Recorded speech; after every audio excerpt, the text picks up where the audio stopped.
saya sampaikan pintu gerbang atau cara mengakses emosi positif dan kesadaran lebih dalam paling instan itu napas. Ya paling bagus sambil megang buku ya. Sehingga jadi kalau orang belajar itu sambil melihat itu inderanya banyak yang ikut berperan, Mas. Jadi ini secara ilmu ilmu neuroscience ya. Belajar itu paling bagus. Jadi kalau kita ingin secara dalam tanda petik instan tapi baik ya. Kita itu kepengen secara instan merasakan emosi positif dan memasuki kesadaran spiritual ini lebih dalam. Itu cara paling instan itu napas. Karena di buku ini tuh saya tidak jelaskan secara rinci tentang napas yang benar. Saya singgung sedikit ya. Napas disadari dan benar itu gimana? Kalau ingin sebenarnya sudah ingin merasakan, silahkan cari prosedur zikir nafas jasadiyah. Di situ menyadari napas.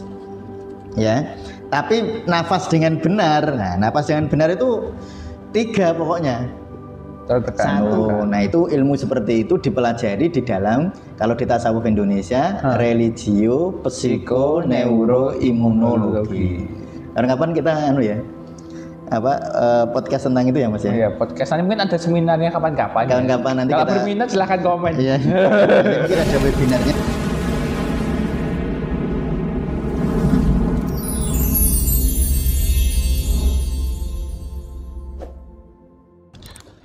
Assalamualaikum warahmatullahi wabarakatuh. Waalaikumsalam warahmatullahi wabarakatuh. Kali ini di ngaji panduan praktis zikir nafas. Ya. Oke. Sebelum kita lanjut ngaji bandungannya hari ini, kawan sufi dimanapun Anda berada, akan saya sampaikan pengumuman dari admin Tasawuf Indonesia. Oh ya.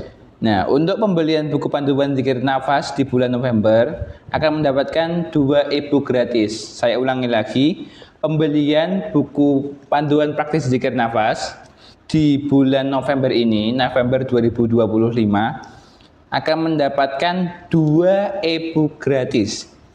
Nah, senilai 200.000 lebih ini mungkin. Yang pertama yaitu e-book panduan penyelesaian masalah secara sufi.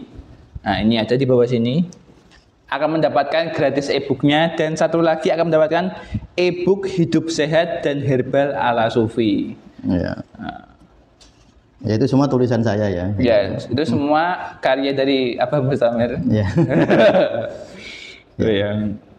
Yang mungkin nanti suatu saat mungkin akan kita bandungan juga mungkin ya suatu saat. Ya, Kalau yang panduan penyelesaian masalah secara sufi ada setiap hari Ahad. Sudah ada setiap hari Ahad. Kemarin hari Ahad. Nah, setiap hari Ahad, besok Ahad atau kemarin Ahad. Ya. Akan kita tonton bersama-sama. Baik, hari ini kita akan melanjutkan di halaman 9 apa? Iya, halaman 9. Halaman 9 yaitu mengenai poin ini, gerbang menuju emosi positif dan kesadaran lebih dalam. Ya, baik. Baik, silakan Abah, kita mulai ngajinya hari ini. Ya, terima kasih teman-teman sudah mengikuti channel kita ya. Kita sampai di halaman 9 buku panduan praktis zikir nafas. Yang sudah memegang bukunya silahkan, ya paling bagus sambil megang buku ya. Sehingga jadi kalau orang belajar itu sambil melihat itu inderanya banyak yang ikut berperan, Mas. Jadi ini secara ilmu ilmu neuroscience ya. Belajar itu paling bagus mata ikut belajar, telinga ikut belajar. Kalau perlu perasaan. Jadi melibatkan lebih banyak indera. Semua indera malah. Jadi kalau orang melibatkan lebih banyak indera dalam belajar, maka proses proses pemrosesan memori tentang materi itu akan lebih kuat. Pemrosesan nanti kesimpulan lalu pendalaman itu lebih kuat. Jadi misalnya orang belajar nih, misalnya sambil lihat YouTube kan, kalau lihat YouTube kan hanya dengan telinga kan, hanya dengan telinga. Yang dilihat wajah-wajah kita ini yang podcast. Tapi sambil melihat buku, maka jadi 2 indera Mas yang berperan, yaitu indera telinga dan indera lihat atau visual, sehingga jumlah data yang masuk itu lebih banyak dan lebih kuat. Nah itu makanya sangat bagus kalau yang sudah punya buku ya, itu bisa dilihat sambil dicoret-coret kalau perlu ya. Oh itu nanti jadi lebih dalam. Apalagi kalau habis ngaji, habis begini, terus dibuat kesimpulan sendiri. Jadi di ini kesimpulannya ini. Kesimpulan menurut kita, bukan menurut saya ya. Menurut kalian masing-masing. Kesimpulannya apa? Oh itu belajar yang luar biasa. Jadi nanti khatam buku Dzikir Nafas itu ya khatam dan merasuk mendarah daging gitu. Bukan hanya khatam terus ngarepe lali gitu. Sebenarnya lupa. Nanti enggak, itu teknik belajar ya. Nah, baik, saya lanjutkan di halaman 9 ya tentang gerbang menuju emosi positif dan kesadaran lebih dalam. Gerbangnya apa? Ya napas itu. Jadi kalau kita ingin secara dalam tanda petik instan tapi baik ya. Kita itu kepengen secara instan merasakan emosi positif dan memasuki kesadaran spiritual ini ya, lebih dalam. Itu cara paling instan itu napas. Cara paling instan, saya ulangi lagi ya. Cara paling instan itu napas. Mungkin orang ingin mencari emosi positif dengan healing. Ke Bandungan, ke Tawangmangu, apa ke mana gitu. Itu butuh waktu berjam-jam kan? Teman-teman dari sini, dari Semarang ini, dari Sampangan, Mas Jawair ke Tawangmangu nih, naik motor berapa jam? Mungkin 2 jam. Nah 2 jam sampai sana. Saya nyari lokasi ini. Nanti senangnya kan nanti sore. Emosinya positifnya munculnya kan kalau berangkat jam pagi sampai sana siang. Nah, entah positif apa enggak. Atau teman-teman ini ingin hati tenang, mencari nasihat guru misalnya. Ya kan harus ketemu guru. Misalnya kalau gurunya jaraknya bertemu guru 15 menit misalnya, ya harus naik motor 15 menit. Butuh ke sana, kurang instan nih, kurang cepet. Ya itu tapi boleh, ya bagus ya. Bagus. Nah tetapi saya sampaikan pintu gerbang atau cara mengakses emosi positif dan kesadaran lebih dalam paling instan itu napas. Nah itu makanya betul-betul kalau di tasawuf Indonesia itu semua teknik-tekniknya melibatkan napas ya, semua tekniknya macam-macam. Di kita ada teknik zikir cepat, teknik zikir menengah, teknik zikir mendalam, teknik terapi Quran cepat, teknik terapi Quran menengah, teknik terapi Quran mendalam. Ada terapi kolaborasi antara zikir dan akupresur, terapi kolaborasi antara zikir dan bekam, terapi kolaborasi antara zikir dan baca Quran, antara baca Quran dan akupresur itu kolaborasi. Lalu ada terapi zikir nafas ya. Ya macam-macam lah kalau di kita, dan hampir semua itu melibatkan napas. Karena napas sekali lagi dia adalah pintu gerbang menuju emosi positif dan kesadaran lebih dalam. Ya saya baca ya. Lebih dari sekedar penghubung, yaitu penghubung. Kemarin kita ceritakan bahwa napas itu penghubung jiwa raga ya Mas ya. Nah kemarin di podcast kemarin sudah saya jelaskan di napas sebagai starting point zikir. Nah tetapi sebenarnya lebih dari itu. Lebih dari sekedar penghubung, napas yang disadari dan benar. Ini kuncinya 2 loh ya. Disadari dan benar. Garis bawahi adalah kunci untuk mengakses emosi positif dan kesadaran lebih dalam. Baik, karena di buku ini tuh saya tidak jelaskan secara rinci tentang napas yang benar. Saya singgung sedikit ya. Napas disadari dan benar itu gimana? Sebenarnya napas disadari dan benar itu nanti akan kita latih teman-teman. Kalau ingin sudah ingin merasakan, silahkan cari prosedur zikir nafas jasadiyah. Di situ menyadari nafas ya. Tapi nafas dengan benar, nah nafas dengan benar itu 3 pokoknya. 1 lambat, 2 sedikit, 3 dalam. Nah itu napas benar ya. Napas benar itu lambat, sedikit, dalam. Kalau teman-teman memang betul-betul serius ingin bisa, cari playlist ya, playlist di channel ini. Ada ngaji napas, buka playlist itu, lihat satu-satu. Nanti di situ sudah ada tutorialnya. Jadi mohon maaf, kan teman-teman kan sering kalau saya lihat di komen ya, ini nafasnya keluar dari hidung apa keluar dari mulut gitu. Itu kan bolak-balik bertanya. Padahal itu sudah kita jelaskan mungkin puluhan kali. Ya, makanya mohon biar kita ini kan ya ini tentu yang serius loh ya, Iya, yang serius belajar. Kalau yang nggak serius ya monggo nggak apa-apa, itu saya juga nggak nyalain. Tapi yang serius belajar, kita sudah menyediakan di channel kita ini memang untuk belajar channelnya. Ya, channelnya untuk belajar. Jadi silahkan teman-teman nyari kalau yang ingin tahu nafas lambat sedikit dalam itu bagaimana. Jangan cari di playlist Zikir Nafas loh ya. Iya. Carinya di playlist Ngaji Nafas bersama Mas Dika sama Mas Dika sama Kak Juwita. Nah, di situ ada sudah. Diperhatikan aja satu-satu. Mungkin sudah ada 25 atau 30 episode itu. Oh, lebih. Banyak. Jadi silahkan ada. Jadi cari playlistnya. Nah, nanti saya taruh di sini.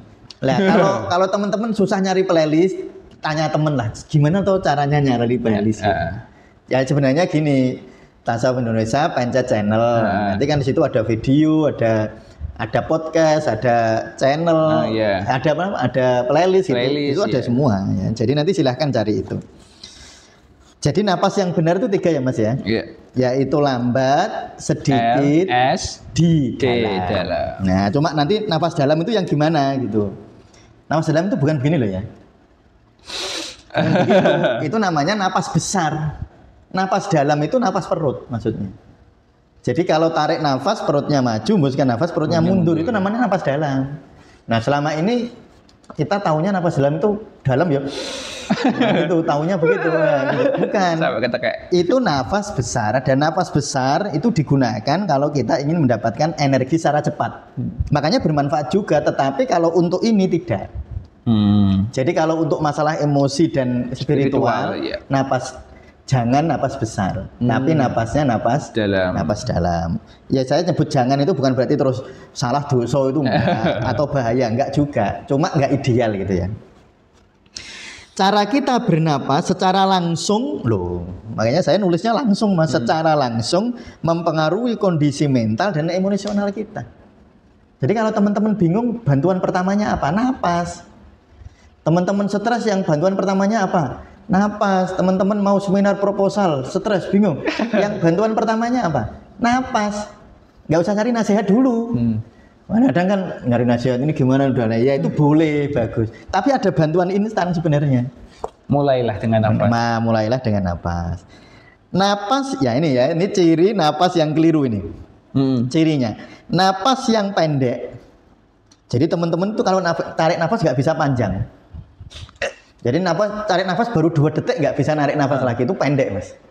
Jadi ukurannya berapa Ustadz? Orang itu bisa disebut napasnya tidak pendek jika teman-teman bisa menarik nafas 5 detik. Jadi 5 detik itu tarik nafas. Nah kalau sudah bisa berarti sudah napasnya tidak pendek. Nah, kalau bisa dilatih ya Pak? Ya sangat bisa. Dilatih dong. Tetapi memang bagi mereka yang stresnya sudah sangat akut, bukan akut ya, menumpuk ya sangat menumpuk, mengerak gitu, itu biasanya agak kesulitan belajarnya. Tapi nggak apa-apa, tetap bisa. Nggak apa-apa kok kita mulai. Jadi taunya napas pendek itu gimana gitu. Jadi coba teman-teman ya tarik nafas 5 detik, bisa nggak? Kadang-kadang 2 detik sudah mentok. Duh kok nggak bisa ditarik lagi ya gitu. Nah itu berarti napasnya pendek. Nah lalu yang kedua cepat, ya otomatis kalau pendek ya cepat. Dan terakhir ciri bahwa napasnya buruk itu dangkal.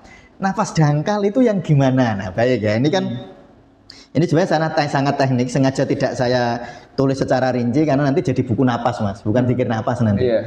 Nah, tetapi kita sudah memberi ruang betul-betul tidak kita terus tak ajari gini tapi tidak kita beri tutorial. Di ngaji napas sudah banyak. Ya, jadi yang masalah zikir lambat, sedikit, dalam sudah sangat lengkap. Nah, silahkan dicari. Ya, napas LSD banyak sekali. Banyak sekali. Cari aja ya kalau mau nyari di channel lain kalau ada ya nggak apa-apa juga. Tapi kalau di channel kita ada. Nah, gitu ya. Jadi ciri napas yang pendek, cepat, dangkal. Dangkal itu gini. Kalau yang bernafas, yang bergerak, ini rongga dada atas, apalagi kalau baunya yang bergerak. Jadi kalau orang tanpa sadar dia bernafas-nafasnya yang bergerak baunya, itu berarti napasnya salah. Salah secara fisiologis, bukan salah secara syariat loh ya.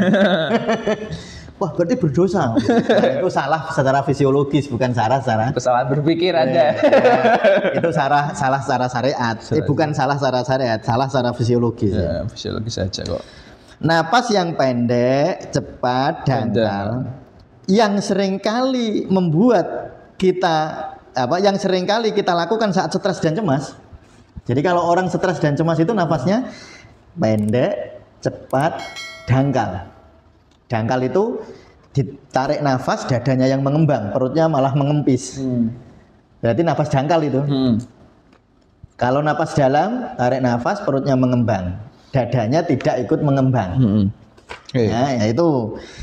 Kalau orang nafas yang kayak gitu mas, nafas yang pendek, cepat, dan dangkal, yang seringkali kita lakukan saat stres atau cemas, akan memicu respon fight or flight di dalam tubuh.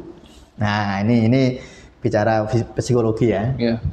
Jadi orang itu kalau stres, ada stimulus stres, kemungkinannya melawan atau lari. Melawan atau kabur. Nah misalnya Mas Jawair nih, tak marahin, saya marah sama Mas Jawair.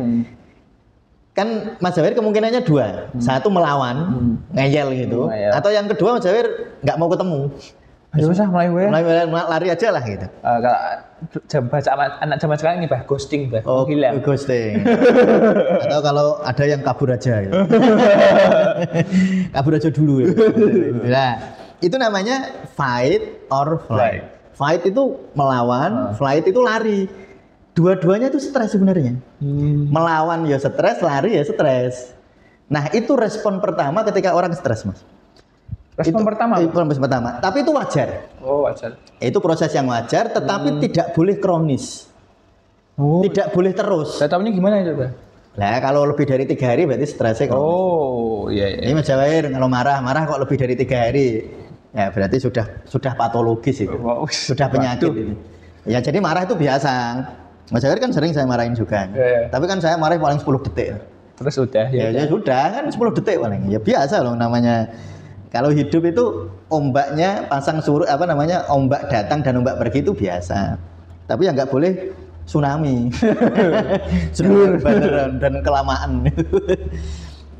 Ya, jadi itu namanya respon fight or flight ya. Paham ya? Itu respon stres, Mas. Respon apa? Stres. Jadi stres itu melawan atau lari. Lari kan stres, melayu atau melawan. Nah, kalau itu berlangsung dalam jangka pendek itu menyehatkan, Mas. Nah ini ingat ya, misalnya nih Mas Jawahir saya marahin, terus Mas Jawahir fight atau flight, yes, mulai wae lah. Nah kan ada marahnya Mas Jawahir kan, jengkel, karena nggak enak sama saya, balik wae gitu. Kalau Mas Jawahir ternyata keberaniannya muncul, atau Mas Jawahir merasa bener nih, aku ini yang bener kok, ngeditku bener kok, salah gitu misalnya. Mas Jawahir terus melawan, itu hormon adrenalin meningkat. Kalau ini ingat ya, ini bahasa kedokteran ya.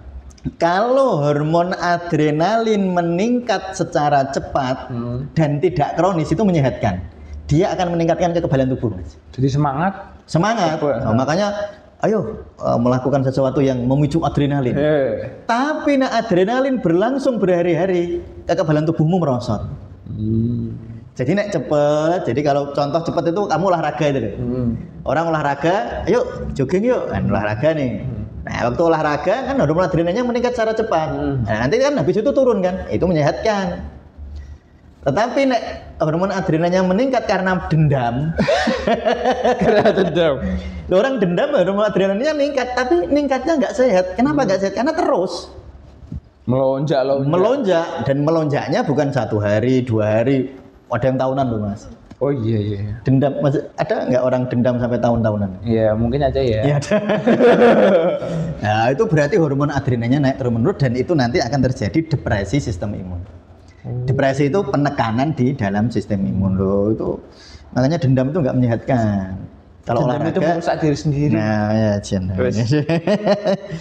Jadi itu ya, napas yang pendek, cepat, dangkal, yang sering kali kita lakukan saat stres atau cemas ya, akan memicu respon fight or flight dalam tubuh, terus meningkatkan hormon stres dan memperkuat lingkaran emosi negatif. Maksudnya lingkaran emosi negatif itu gini Mas, saya marah sama Mas Jawahir, Kalau saya tidak mengendalikan, ya tidak melampaui emosi saya, nanti saya pulang itu istri saya ikut saya marahin.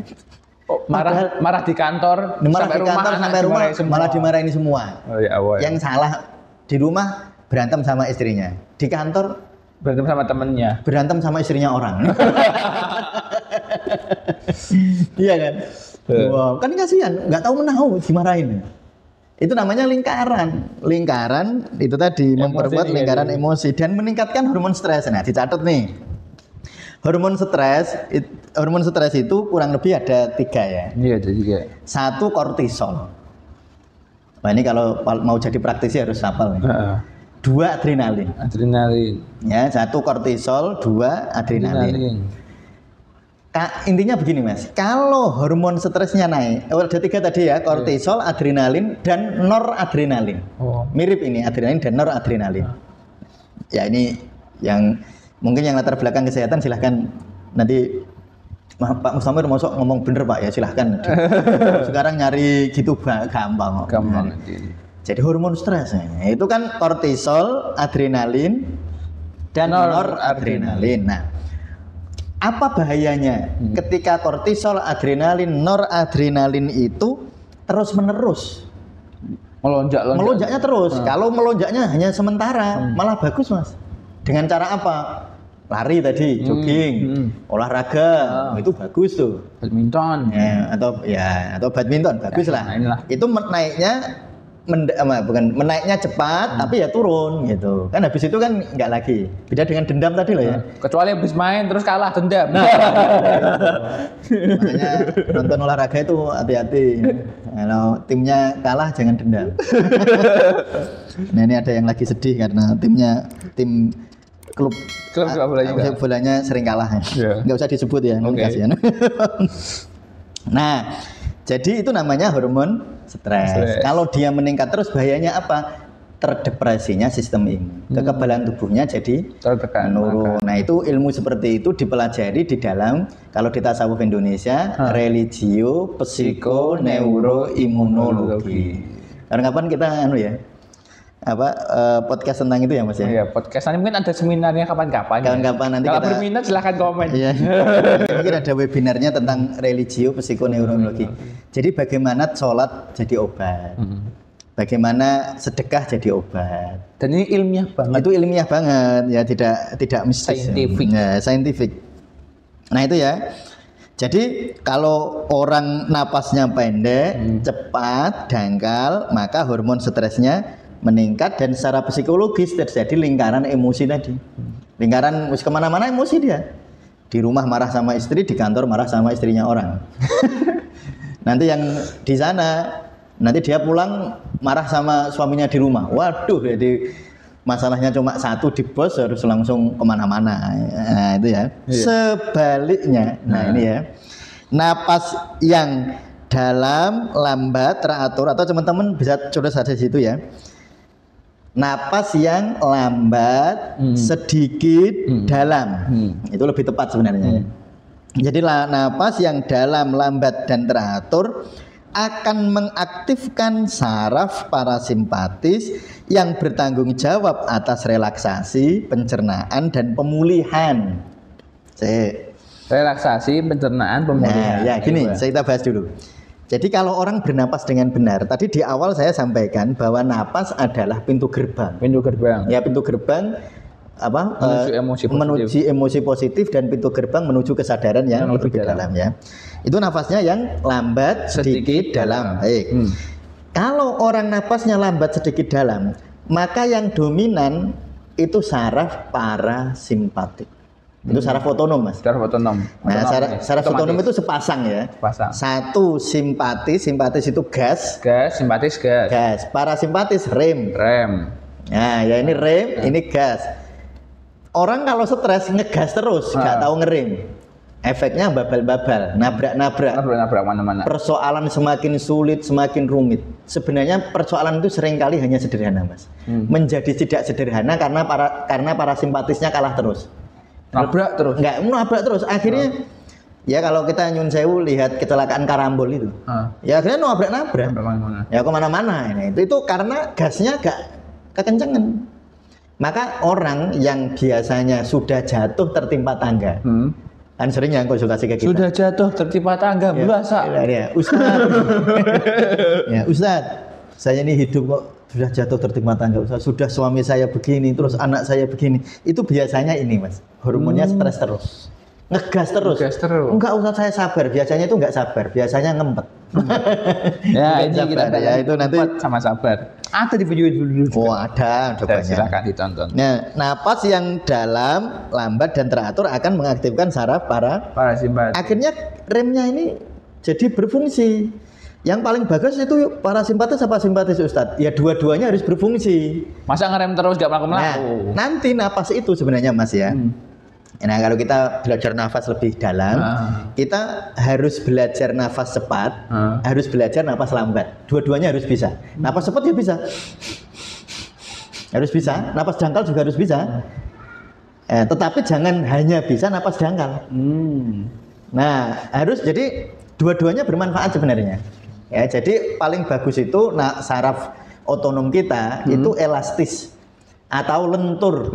Saat rem dibutuhkan bisa ngerem, saat gas dibutuhkan bisa ngegas. Caranya gimana? Olahraga kan mengaktifkan saraf simpatis, terus napas lambat mengaktifkan saraf parasimpatis. Jadi kalau teman-teman olahraga, ya latihan napas lambat. Ya, itu melatih saraf simpatis dan parasimpatis. Resiko dari saraf simpatis yang selalu ngegas, saraf parasimpatisnya itu nggak mau ngerem, resiko yang kita anggap secara material paling meninggal mendadak. Oh, bisa gitu ya? Ya, orang meninggal mendadak itu gasnya kekencangan. Tapi sejak kapan meninggal dikabarin juga? Oh, iya. Ada para nabi ya. Oh iya, soalnya para nabi ya. Kita manusia biasa. Ini teman-teman sufi yang jadi wali kayaknya. Oh iya, Pak ya. Nah, gitu ya. Jadi meninggal mendadak ya, Pak. Ya, meninggal mendadak resikonya karena gasnya kekencangan. Makanya orang yang senang olahraga tetapi dia tidak mau melatih saraf parasimpatis itu berisiko juga, Mas. Olahraga itu bagus jelas ya. Jelas bagus. Oh, pantesan ya banyak yang lari terus tiba-tiba kayak serangan jantung ya, gitu. Banyak. Itu kejadiannya banyak. Oh. Ya jadi apalagi kalau gini, Mas, ini saya apalagi nyun sewu para perokok yang senang olahraga itu resikonya besar, Mas. Ya itu ya, tapi nggak usah bahas itulah. Ya sudah, nanti kita kapan-kapan. Ya, kapan-kapan. Ya Mas Dika di ngaji napas. Iya, kalau itu. Nanti di ngaji napas mungkin saya minta Mas Dika untuk membahas itu ya. Nah, jadi sebaliknya napas yang dalam, lambat dan teratur akan mengaktifkan sistem saraf parasimpatis. Artinya melatih parasimpatis itu, melatih rem. Sehingga orang itu akan bisa relaksasi. Relaksasi, lalu pencernaannya membaik. Nah, ini kan problem pencernaan itu kan wah. Saya itu kalau di klinik ya, Mas ya, mencari orang sakit yang pencernaannya bagus itu saya berani mengatakan hampir tidak ada. Sakit apa saja. Saya ulangi ya. Orang yang sakit, terutama sakit kronis ya, maksudnya sakit yang lama gitu. Misalnya sakit kanker rahim misalnya, itu pencernaannya tetap nggak bagus. Jadi mencari orang sakit apa saja yang pencernaannya bagus itu hampir nggak ada. Makanya pencernaan itu mengambil peran luar biasa. Makanya kalau di dalam ilmu pengobatan timur ada namanya solar plexus. Apa itu, Bu? Solar plexus itu mataharinya pencernaan. Plexus itu ada di ulu hati. Ya, ulu hati, plexus. Maka salah satu ciri orang pencernaannya kurang bagus itu di ulu hatinya sering tidak nyaman. Itu namanya kalau di kedokteran barat nggak ada ya istilah solar plexus. Kalau di kedokteran timur ada solar plexus. Kalau mau mijeti memperbaiki solar plexus di sini. Ada itu ilmunya. Itu nanti dibahas di ngobati ya. Ya. Nah, jadi ketika teman-teman melatih napas tadi, napas yang lambat, napas yang sedikit dalam, maka teman-teman sedang melatih kelenturan saraf otonom, terutama saraf parasimpatis. Ketika saraf parasimpatis itu lentur dan terlatih, teman-teman akan damai, teman-teman akan gembira, bersuka cita. Pemulihan tubuh juga cepat. Pemilihan tubuh itu lebih cepat, kekebalan tubuh meningkat. Nah, itu nanti kita bahas itu ilmunya. Wah, mendalam itu. Kalau kepengen tahu ilmunya dalam. Tapi kalau nggak kepengen tahu, pokoknya yakin aja. Ya, nggak usah dalam-dalam, nggak apa-apa sih. Kalau kita sebagai masyarakat awam kan sebenarnya nggak harus tahu mendalamnya ilmu. Iya. Kalau mau jadi peneliti apa Mas Jawer mau jadi guru besar itu ya harus mendalam Mas. Ya kalau mau jadi itu. Nah jadi sebenarnya itu ya teman-teman ya. Mengapa ini kalau zikir itu saya sudah berulang-ulang saya sampaikan di nafas itu wadahnya zikir. Makanya sebelum kita masuk ke zikirnya kita latihan nafas dulu. Ya latihan nafas itu gimana? Latihan melambatkan nafas, latihan menyedikitkan nafas, latihan mendalamkan nafas. Menyedikitkan nafas itu caranya ada dua Mas. Ya, satu dengan cara ini apa namanya? Napasnya sedikit itu. Bisa sampai tisu Ya, tisu. jadi kalau teman-teman begini itu namanya napas banyak atau napas besar. Napas sedikit itu teman-teman waktu tarik nafas dan hembuskan nafas ini nggak bergerak. Kalau ada tisu atau bulu ada tisu atau bulu lah, bulu ayam atau bulu angsa. Sampai ini sekitar 3 cm lah, 3 cm. Kalau masih bergerak dia, bergeraknya semakin kenceng berarti napas kita semakin banyak. Padahal yang bagus itu sedikit. Jadi pelan-pelan sekali. Nanti efeknya napasnya jadi panjang Mas. Iya, panjang ya. Kalau napasnya besar, napasnya mesti pendek. Iya kan? Iya. Oh langsung. Nah, yang kedua dengan tahan napas. Kalau tadi nggak ada risikonya. Kalau tahan napas kemarin sudah saya bahas ada risikonya, ya. Ada risikonya. Saya sebenarnya ingin membahas tentang tahan napas ini ya. Jadi tahan napas itu kan ada dua tuh. Tahan napas kosong sama tahan napas penuh atau isi ya. Ya isi sama penuh sama Mas. Boleh pakai istilah tahan napas isi. Nah, dua-duanya memiliki manfaat besar. Tahan napas yang penuh dulu ya waktu inhalasi. Ya. Lalu kita tahan napas itu meningkatkan fokus. Jadi orang kan kadang-kadang perlu fokus. Iya, perlu fokus. Anak-anak yang nyun sewu nggak fokus karena sering main ini. Jadi terjadi brain rot. Iya, brain rot. Nah, brain rot ya. Brain rot betul. Ada juga kita bahas itu. Yeah. Wah, pokoknya tasawuf Indonesia apa-apa dibahas. Nah, itu dilatih tahan napas penuh, Mas. Nanti membuat mereka fokus. Jadi kan ada anak itu kalau sudah main gitu dipanggil enggak kan. Nah, itu tahan napasnya penuh latihannya. Jadi melatih fokus, konsentrasi. Kalau tahan napas kosong itu melatih kedamaian hati. Nah, kalau tadi biar fokus ini. Iya, fokus. Nah, fokus. Intelektual. Nah, jadi untuk meningkatkan fungsi-fungsi intelektual. Kalau tahan napas kosong meningkatkan fungsi-fungsi emosional. Makanya latihannya dua-duanya harusnya. Ya tahan napas penuh, tahan napas kosong. Nah, saya memberi tips nih. Karena tahan napas itu ada resikonya. Teman-teman silahkan latihannya jangan langsung. Memang yang paling banyak di penelitian itu, coba teman-teman kalau nggak percaya ini ajaran dari mana? Itu ajaran ilmiah. Ini bukan ajaran dari mana, ajaran ilmiah. Teman-teman bisa nyari napas 4, napas kotak namanya kalau mau nyari ya, napas kotak. 4 ya. Ya, empatnya 4 kali. Empatnya 4 kali. 4 detik tarik nafas, 4 detik tahan nafas, 4 detik hembuskan nafas, 4 detik tahan nafas, 4 detik tarik nafas lagi, 4 detik tahan nafas lagi, 4 detik hembuskan nafas lagi, 4 detik tahan nafas lagi, 4 detik tarik nafas lagi. Jadi 4. Banyak 4 kali. Nah, berarti kan tahan nafasnya 4 detik, tahan nafas isinya 4 detik, tahan nafas kosongnya 4 detik. Hanya. Nah, ini ada hanyanya. Teman-teman yang tidak terlatih bisa nggak nyaman secara fisik. Iya. Mungkin awal-awal dulu langsung pusing gitu ya. Ya, bisa begitu. Dan itu wajar. Itu wajar. Dan biasanya yang begitu tuh stresnya banyak. Biasanya loh, saya nggak bilang semuanya ya. Biasanya yang begitu tuh yang stresnya banyak. Nah, teman-teman bisa melatih dari awal dulu, dari yang sederhana. Misalnya 4 detik tarik nafas, 2 detik tahan nafas. Jadi tahan nafasnya 2 detik aja. Lalu menghembuskan nafasnya 6 detik, tahan nafasnya 2 detik. Gitu ya. Jadi boleh dikurangi atau 2 gitu, Mas. Atau 3 diawali dari situ ya. Saya termasuk yang saya tidak mengatakan ini ilmiah ya, tapi saya termasuk yang yakin secara intuisi. Karena itu yang saya praktekkan gitu. Menahan nafas itu efek psikologisnya luar biasa dan efek fisiknya luar biasa. Biopsikologisnya. Nah, biopsikologis itu tahan nafas. Nah, makanya itu nanti kalau di dalam kita membaca Al-Quran itu luar biasa. Membaca Al-Quran itu efeknya luar biasa karena di dalam membaca Al-Quran itu ada hukum wakaf dan wasol ini. Hukum wasol. Jadi kalau kita ingin mencari, kalau kita orang Islam ingin mencari media latihan nafas yang paling bagus itu Al-Quran.